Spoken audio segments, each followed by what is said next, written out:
The day a sparkling black limousine stopped in front of her fruit stall, she jokingly thought. Look, Andrew Holness coming to buy my mangoes. She never imagined the stranger inside was about to tell her that she had inherited the ocean.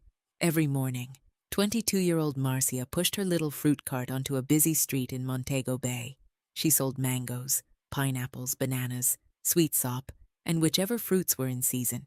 She didn't make much money, but it was enough to buy food, pay for a tiny room, and survive. Marcia had grown up poor. She had never known her father. Her mother had always told her, "Your father is gone. Don't waste your life looking for him."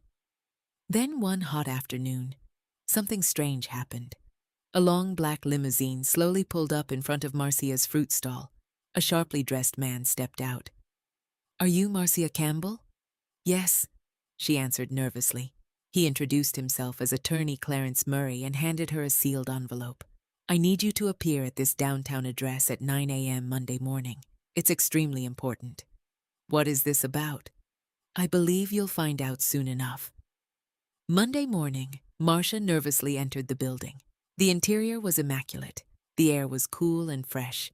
She felt out of place but was greeted so respectfully by the receptionist that the anxiety instantly left her body. Inside the office was Attorney Murray and two of his colleagues.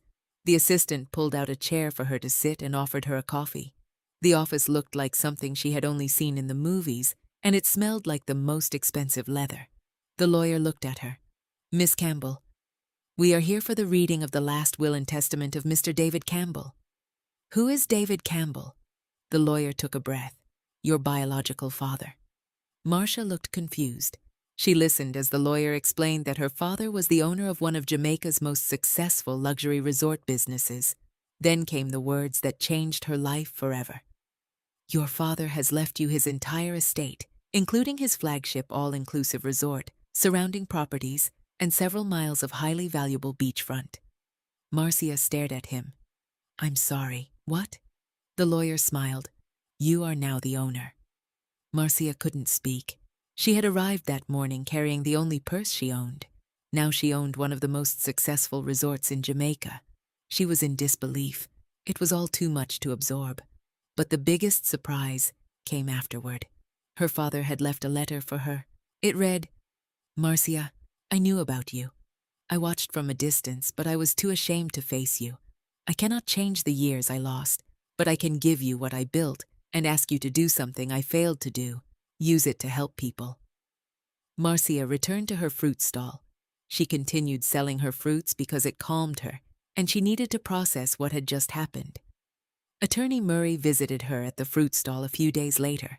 "We are going to take care of this together, okay? Trust me, everything is going to be just fine." After a lengthy conversation, she decided to embrace her windfall. Instead of walking away from her stall and the people who had supported her, she kept the stall. She hired local vendors to supply fresh fruit to her resort. She created jobs for struggling families and opened training programs for young people who, like her, had grown up with very little. But Marcia did something that shocked everyone. She opened the resort's beautiful private beachfront to Jamaican families and children. Every weekend, local families and residents were welcomed onto the beach, and access was completely free.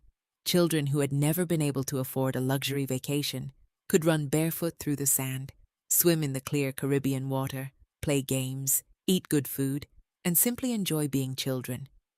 One day, an elderly Jamaican woman watched hundreds of children laughing along the shoreline. She turned to Marcia and said, "Miss Marcia, you didn't just inherit a hotel?" Marcia smiled. "No, I inherited a chance." Tourists from around the world vacationed at Marcia's resort. It was rated one of the best resorts on the island. But every morning before she walked through the grand hotel lobby, she looked at the little fruit stall she had kept near the entrance. And she remembered where she came from. Marcia learned that wealth isn't measured by how much land you own, how many rooms your hotel has, or how much money sits in your bank account. True wealth is measured by how many lives become better because you were blessed. Because sometimes, the greatest inheritance isn't what someone leaves you. It's the lives you're able to change for the better by sharing what you've inherited. Thanks for watching our video. Please like, comment, and subscribe for more.